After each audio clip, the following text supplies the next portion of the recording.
totally varies. So currently I work on Book Week Scotland for Scottish Book Trust, and we have timelines for those projects, and we also have like a team that works on it. So the core team for Book Week Scotland is 3 people, but we work across the whole organisation. So that's Philippa Cochrane, myself, and Gordon Connolly. So Gordon works on the more partnership side of it, and I work more on the programme side, and Philippa kind of oversees everything, but we obviously work with our colleagues in sort of marketing and across the wider organisation for that. So normally we have like a good sense of what's going to happen, but over the last 2 years with COVID and the pandemic, that completely changed. So primarily we worked in community projects, so that's stuff like Pitch It, which is a scheme where we would take 4 authors and we would say, pitch for them. What do you want to do with them? What would your perfect event be? And then we would take them to that place. So for example, we had Joanne Harris who did Chocolat, and the building that event happened in was the local school because it was the biggest building they had for doing that event. At least that was my understanding of it. We had Frank Whiteley programmed by the Princess Trust. We've also done stuff with like Jack Monroe. Akala was an amazing event that we did, and Dean Atta. So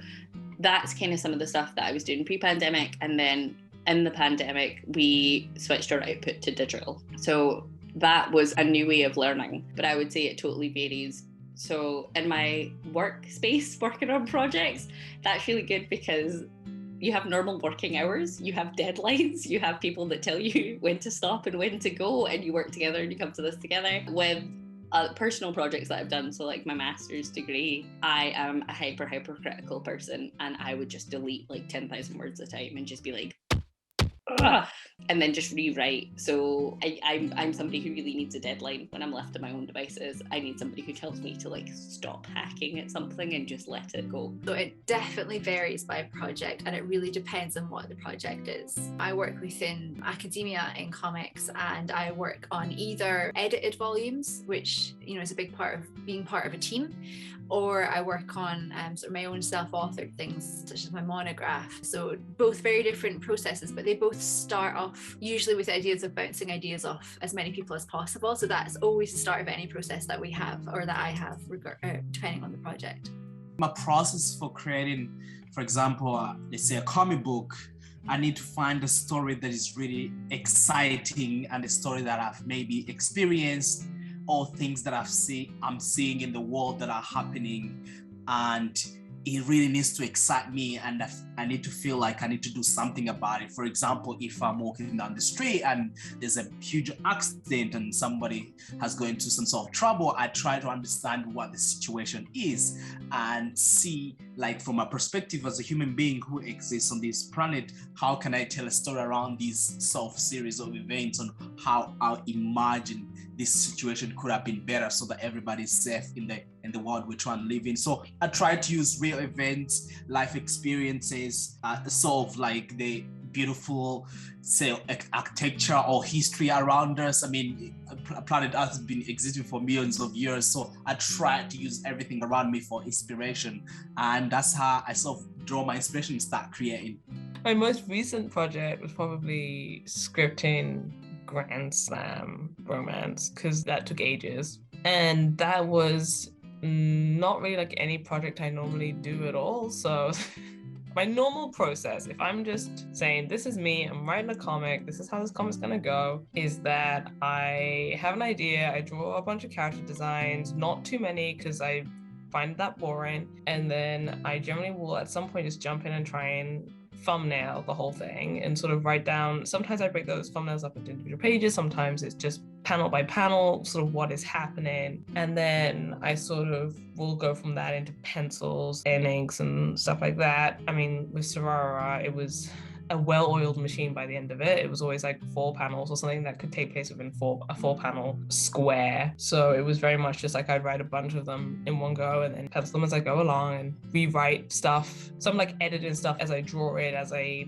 letter it. Until the inks and the lettering is complete, it's like pretty fluid. Stuff can change all the time. Grand Slam was sort of a different project because it had to be something that editors could look at, but also I was working with my wife, so somebody that I have a really good, close relationship with working wise, and I knew from like when we did issue 1 way back in the day that Emma doesn't like huge descriptions of the world. She wants how characters are feeling. So that process was like, I would get up every day and I would put on my playlist, my music playlist, and for whatever the main vibe was of the pages that I'd aim to get out. I generally aim to write about 10 pages a day. Towards the end, you get out 50 pages a day. So like only 10 to 20 pages in a day is sort of a good thing to do. And I do that sort of after work on the weekends.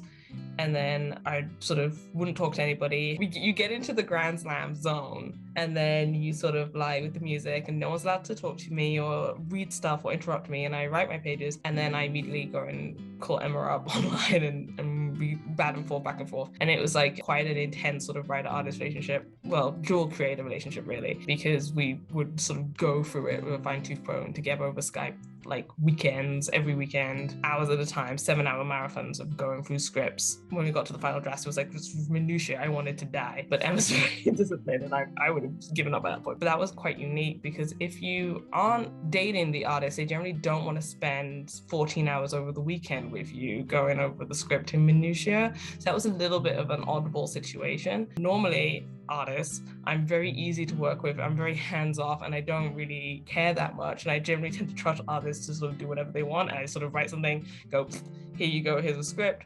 It's sent off to an artist. I don't necessarily know who the artist is. And then whatever they sort of end up with on the page is a nice surprise. A short version of that, I have a bunch of different processes depending on what the project is. Sort of depends who I'm working with, in what context, whether it's creator owned or work for hire, or if it's just me, about what level of how grueling the scripting process is, and like how long I spend on it, how attached I am to it, how much I'm going to revise that. And if I'm working on stuff just by myself, very quickly what you will notice is that there's no backgrounds, there's no panels per page, and everything's a mid shot. And if someone else has been asked to draw it, suddenly you'll notice there's a lot of backgrounds, and there's 18 panels per page, and there's like dragons and stuff that's really hard to draw in it, because I'm like, I don't have to draw it. I would say in that case, I'm a selfish lover for a writer. So for me, it definitely varies depending on the project. I guess the first thing I do with any project is just sit down and just be with it a little bit, and, you know, see if anything immediately jumps out for me. It was really interesting, actually. I recently did a really fun little cartooning course online,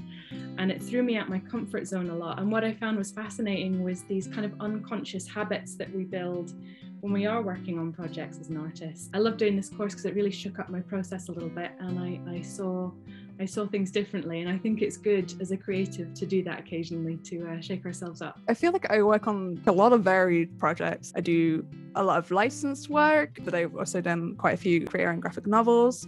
And then I also do like a lot of smaller stuff. Like I do a diary comic called Our Super Adventure. It updates in like 4 panels at a time. I'm also started doing like another comic called Write and Subscribe, which is similar, but it's like 8 panels a chunk kind of thing. So I do a lot of projects of different varying sizes, but with every project, before I draw anything, like I need to know what the end is. Like I do a lot of planning. It helps me stay focused and like on track, and it's just good to know where you're going on your project. My typical routine kind of across the board is like I will have everything written before I start. I do self-published work, and I work with publishers, so publishers definitely want to know what the whole story is going to be because they're going to edit it and everything. But also with creator-owned stuff, I don't start drawing until like I've got the whole story written. So starting with writing and stuff, I'll try and figure out like all the major plot points, like what are like the big hits of the story, and then kind of like condense them down into sections, and then figure out how those sections are going to meet. I know a lot of writers write just like straight up a script describing everything that happens in a panel, but for me, I find it a lot easier to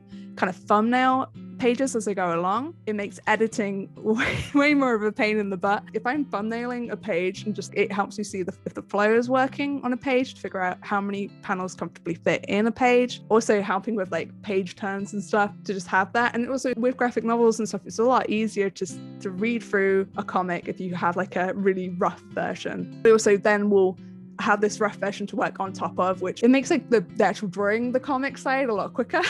And then also for projects and stuff, I feel like a routine, something that's I've implemented kind of halfway through, maybe not in my earlier work, but like something that I've learned is to just expect to rewrite stuff, be comfortable with having to rewrite things, because you might spend like a chunk of time working on 20 pages, but afterwards you might look back at it and be like, this is going to work so much better if I just cut this or move this. And it also helps me write better if I know that I can totally just turn around and just be like, actually, I'm going to scrap it. Like major plot points, condensing it down into like little break beats, and then trying to just link it all together. I guess that's the writing side. And then when it comes to like drawing the graphic novel or the comic, I'll do all my pencils in like a huge chunk. And then I'll do all the inks. And then my partner, Stefan Perenins, he flats the comic, he color assists. So we have like a palette that we decide on, and he'll like fill in the page for me. So then I come back to it and then I shade it, light it, maybe change a few things, add a few textures. He also letters the comics. I'm a terrible letterer, so I'm really happy that my partner Steph is incredible at lettering. There's a lot of back and forth in that stage. I think it's a lot easier to work on stuff in huge chunks, like getting all the pencils done and then all the inks.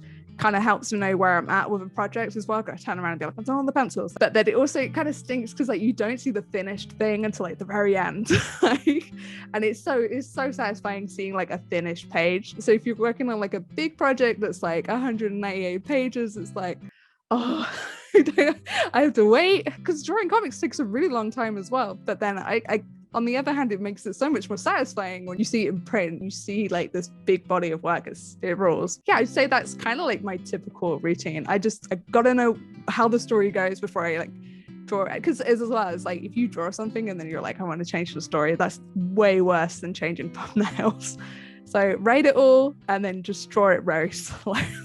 My comic creation process does vary sometimes depending on the type of project I'm working on, because if I'm working on a black and white comic versus a full color comic, or if it's something which is more like my own personal project or self-published or with Sweatdrop Studios, or if I'm working with an external publisher where, particularly if I'm working with licensed characters, then it's got to go through many sort of like stages of approval, then it varies a little bit. The very first thing is essentially scripting, which can either be very loose or much more tighter depending on the writer and the writer's style. I work with some thumbnailing, which is when I do pretty much all of my sort of like page layouts and stick figures, block out the scene and where the characters are going to be and place where all the speech bubbles are going to be. Once those basic sort of like thumbnails are done, usually I do this by pencil on paper. If I know that, for example, it involves a lot of action, sometimes I prefer to do this digitally, simply because it does make it much easier to sort of like, transform images, particularly, if you've got characters in a complicated interaction with each other, you might need to nudge something like 5mm that way or whatever, or like make this panel sort of smaller and stuff. If it's super rough thumbnails, then I'll be doing it sort of like with pencil on like a tiny piece of paper. Once I'm done with that, then I go into my actual detailed sort of like pencil drafts. Sometimes it's easier for me to sort of like work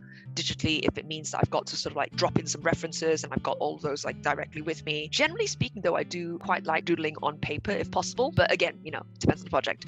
The next stage with inking, however, my usual preference is definitely on paper rather than on a computer, particularly if I'm working with black and white or black and white with just one spot color. That's the sort of stuff I much prefer to do actually on paper and stuff. There's a certain sort of like a scratchiness to it, but also it allows me to maintain my pacing with my workflow. I find that if I do something entirely digitally too much, I will fall into that trap of zooming in and doing way too much detail for something. Seeing it actually on paper really does make a bit of a difference. Depending on whether I am doing my drafts digitally or not, all of my drafts are in a color. This could be a bright blue or a bright pink. So if I'm actually sketching on paper, I will use non-photo lead, which means if I ink on top, if I just scan it, I can just like filter out all my pencils with 2 clicks in Photoshop, for example.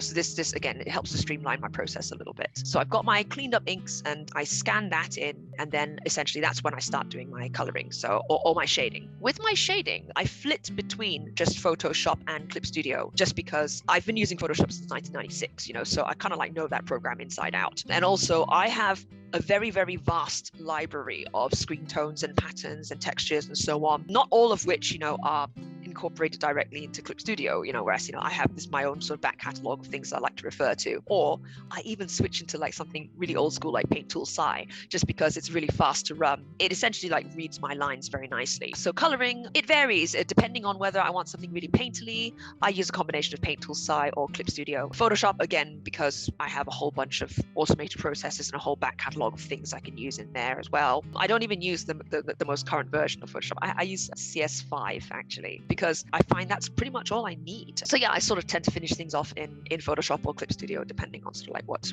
the sort of effect I go for. And if I want a more sort of like watercolory kind of digital painting effect, I tend to sort of do most of it in Paint Tool side. Sometimes I bring things into Illustrator as well. So I use Adobe Illustrator. If I am dealing with clients who particularly want stuff sort of vectorized, I only sort of like work in Illustrator really. If a client wants to blow up a comic like really, really massive, or, you know, I also advise them essentially that if you want me to do this, then there are some styles which cannot be done this way, okay? If you want vectors from me, it's got to have to be a really, really clean style with some gradients, because if you want it to look painterly, that's not going to work. Lettering and sort of speech bubbles and stuff like that, typically for most manga sort of works, and also any comics where I have most of my say, my speech bubbles and everything are already incorporated into the line work. If a publisher has requested they be on a separate layer, then yeah, I sometimes do draw them on a separate layer, but I always hand draw my speech bubble. Sometimes that's already part of the artwork, and sometimes it's on a separate layer. And then lettering, it's one of those things that sometimes I do it, sometimes the publisher does it, sometimes my writer does it. And typically I use Blambot fonts. Those are my favorite fonts because they're just awesome. Sound effects, I always hand letter myself. Sound effects are always hand drawn. Again, if a publisher has requested it, I may put them on a separate layer. This usually only happens when the publisher knows that there's the possibility of foreign language editions. Normally, if I'm working just for myself or whatever, I'm still quite generous with my speech bubbles anyway, because the style of manga speech bubbles tends to be quite generous. There's a lot of space. But for example, German is 10% longer than English. So if you are writing or doing a comic or writing a book, I always have to stick to a strict word count when I'm working with a publisher who knows that they're going to be translating my work in future. That's when they might want the speech bubbles on a different layer. So I think that pretty much sums up my comic making process. I'm actually currently doing a graphic novel with a publisher, which I'm doing in like the exact same process as I have been doing my long form webcomic in. Yeah, pretty much the same. I could probably go into a lot of detail on this, but it's like I basically always script first. I tend to just write the whole story. Overall, it probably only takes like a month or two, but it's normally maybe like spread out over a long time so I can come back to it fresh. And then my thumbnails are, I would say, pretty tight. I think some people do like these tiny little roughs as their first step, right? Which is just like a scribbly blobs. I'm someone who's very like, I can't imagine pictures in my head like at all. So the thumbnails take me forever because it's the first time I have to think about, okay, well, what's the choreography? Where's people standing in the room?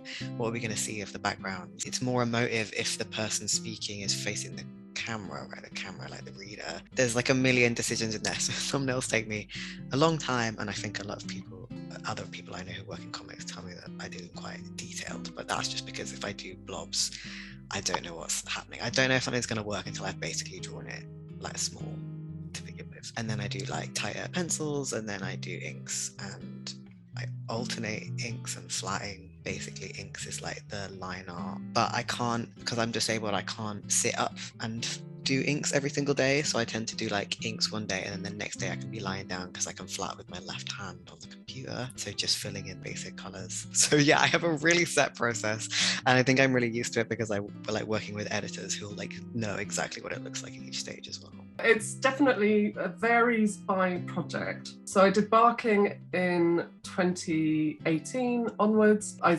created a routine for that because it was my first real kind of comic. I'd done some zines whilst I was making it, but yeah, I had to kind of learn how I work as a creator. And then I've done loads of art only commissions. I've worked with writers, so that's a completely different routine to now. I'm going back into just writing and arting. I'm not going to do any kind of artwork stuff for a while. I want to just do my own writing. So if I haven't written it, I'm not drawing it, essentially. So the current one is the Black Hammer for Jeff, which was very exciting. I've written a synopsis for him and he gave me the go-ahead, and then I've written first draft of the script. Now I'm thumbnailing page layouts, because when you do both, you realise that your writing is very ambitious. You never really think about how you're going to draw it. You get the story down.